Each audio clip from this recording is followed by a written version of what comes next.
বন্ধুরা, আসসালামু আলাইকুম রহমতুল্লাহ। আপনাদের সাথে রিফর্মস কমিটির মিটিংয়ের উচিলায় আমাদের বারবার দেখা হচ্ছে, এই জন্য আমরা প্রিভিলেজ ফিল করছি এবং আপনাদেরকে ধন্যবাদ জানাচ্ছি। আপনারা জানেন যে আমরা এর আগে একদিন নির্বাচনের রিফর্মস কমিটির সাথে আমাদের বৈঠক হয়েছিল এবং কনসেনসাস কমিটি যেটা আছে সেটার সাথে, এবং আমরা বলেছিলাম পরে আরও বৈঠক হবে। আজকে সেই সেকেন্ডে মিটিং, ফার্স্ট হাফ আমরা শেষ করেছি। এখানে কয়েকটি বিষয় গুরুত্বপূর্ণ, কয়েকটি বিষয় আলোচনা হয়েছে। তার ভিতরে আজকে দুর্নীতি রোধ যে কমিশন আছে, অ্যান্টি কারাপশন কমিশন, তার রিপোর্টের উপরে আলোচনা হয়েছে।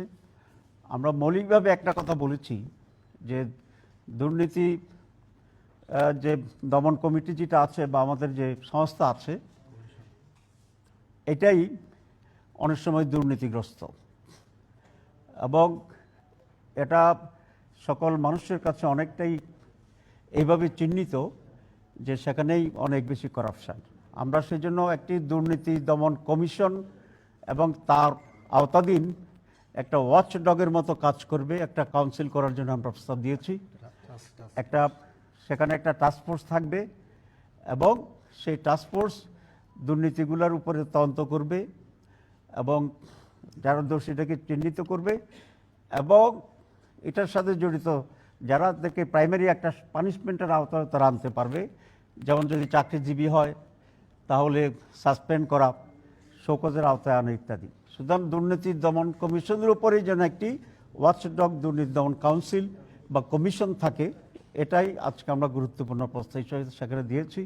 ওনারাও আমাদের সাথে একমত হয়েছে এবং টেকনিক্যাল ইস্যুগুলো ঠিক করে তারা এটা বাস্তবায়ন করবেন এবং সরকারকে সুপারিশ করবেন বলে এটা আমাদেরকে বলেছে। আমরা আরেকটি প্রস্তাবের উপরে জোর দিয়ে আলোচনা করেছি যে ক্ষমতার বিকেন্দ্রীকরণ আমাদের দেশের স্বৈরাচার বা ফ্যাসিবাদ তৈরির ক্ষেত্রে এটা বিকেন্দ্রীকরণ যদি করা যায় এটা রোধ করা সম্ভব হবে। একজনের হাতে যেন সব ক্ষমতা কুক্ষিগত না হয়, সেই জন্যই আমরা এটা প্রস্তাব করছি যে কোনো একজন ব্যক্তি প্রধানমন্ত্রী এবং সেই দলের প্রধান থাকতে পারবে না। একজন প্রধানমন্ত্রী থাকবেন, তিনি দলের প্রধান হবেন না, আর যিনি দলের প্রধান থাকবেন তিনি প্রধানমন্ত্রী হবেন না। এরকম উদাহরণ পৃথিবীর বহু দেশে আছে। আমাদের পাশের দেশ যে ভারত, সেই ভারতে তো এটা বারবারই প্র্যাকটিস। আপনারা জানেন সোনিয়া গান্ধী যখন কংগ্রেসের সভাপতি তখন মনমোহন সিং ছিল রাষ্ট্রের প্রধানমন্ত্রী। আজকেও যে মোদি সাহেব আছেন তিনি কিন্তু পার্টির চিফ না, উনি প্রধানমন্ত্রী, তার পার্টির চিফ আরেকজন। আপনি যদি আমেরিকাকে দেখেন তাহলে আমেরিকার যিনি প্রেসিডেন্ট আজকে তিনি কিন্তু রিপাবলিকান দলের প্রধান না। সুতরাং সারা দুনিয়াতে এই ব্যালেন্স অফ পাওয়ারটা আছে। তো আমরা এই প্রস্তাব করেছি যে একজন প্রধানমন্ত্রী এবং পার্টি চিফ দুইটা একসাথে থাকতে পারবেন না। গত মিটিংয়েও আমরা কিছুটা ইঙ্গিত দিয়েছিলাম, আজকে এটাকে আমরা আরও ইন্টেন্সিফাই করেছি এবং এটাকে আমরা খুব ক্লিয়ারলি আজকে আলোচনা করেছি।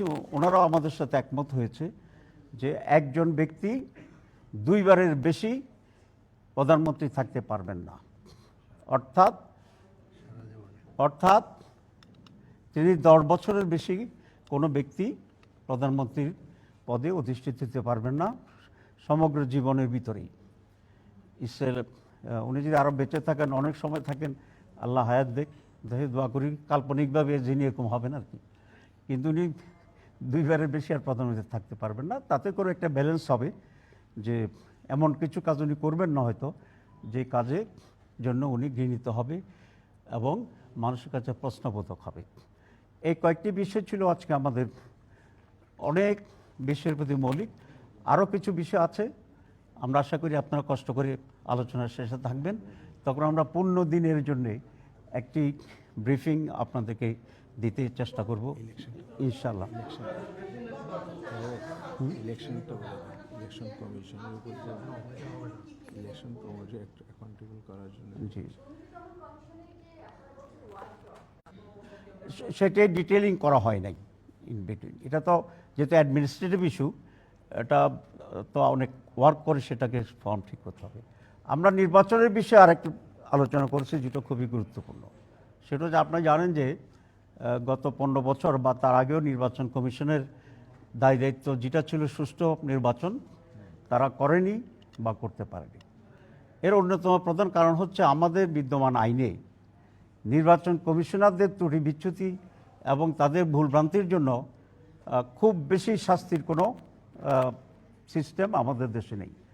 আমরা এবার বলেছি যে তাদেরকে ইলেকশন কমিশনার যারা আছেন তাদেরকে চাকরিকালীন সময়ে তো সুপ্রিম জুডিশিয়াল কাউন্সিল তাদের উপরে শাস্তি নিশ্চিত করতে পারেন এবং সেটাকে তারা ইনভেস্টিগেট করতে পারেন। কিন্তু আমরা বলেছি যখন তাদের চাকরি চলে যাবে, মেয়াদ শেষ হবে, তখন কোনো আইনের আওতায় তারা থাকে না।